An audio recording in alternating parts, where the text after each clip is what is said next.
Can I make it or not? How can I do this or that? Is it okay or not? Like this, our life creates a bunch of doubts daily. For people like us, we need to balance out our decision-making processes with a bit of rashness. We need techniques that will help us dive into our decisions headfirst and to stop worrying about the result so much. If you are thinking you are facing the same problems, so here we go. Firstly, the 2-minute rule. The idea behind this tip is to force action through a self-imposed deadline. It's simple enough to incorporate. Anytime you have to make a decision, just set the timer and begin the process. The time limit forces you to quickly assess the pros and cons while quickly coming to a decision. The simplicity behind this tip makes it very accessible. If you're simply slow at decision making, then this tip is a lifesaver. It doesn't have to be 2 minutes either. Anything from 1 to 5 minutes should work fine as well. Secondly, think black and white.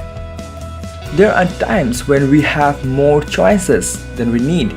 Excess of anything can overwhelm us and lead to analysis paralysis. So in this case, try judging your opinions simply as good or bad, which will simplify and quicken the process of weighing out the less optimal decisions. This limited approach is ideal for the over-analyzers who insist on questioning every variable to death. It's okay to dedicate some time to think so you can evaluate things better, but it becomes problematic when you start to overthink. Thirdly, understand pattern recognition. Most of what we face each day is similar to other scenarios we have already experienced. By understanding this, it's possible to quickly map a range of previous experiences and their outcomes. Leverage those to arrive at the most viable decisions for this case. Over time, as you continue making decisions, their speed and quality will improve. Fourthly, think of the time as money. We can often become overwhelmed with the big picture, trying to see how our decisions will affect the future. The process is mentally draining because you are trying to see every step along with its every outcome. It is better to save that energy for the task at hand and simply try and make the best decision possible. Live in this moment. Make a decision based on what will make the next step the earliest instant. Doing this for every step is a great choice for the chronic non-decision makers.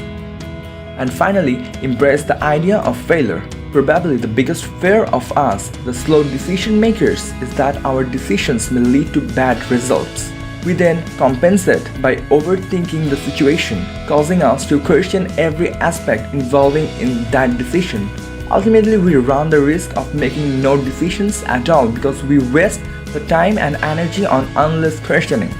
This line of thinking must be rewired. Fear of failure means that something or someone will make that decision for you, which you will probably regret for the rest of your life. So at last, we should see delaying a decision as worse than making a bad decision. We can recover and learn something from making bad decisions, but not making a decision at all means we don't get to determine how our life unfolds. Those who struggle to make decisions run the risk of letting their life run them, rather than them running their own life. This puts independence under constant threat.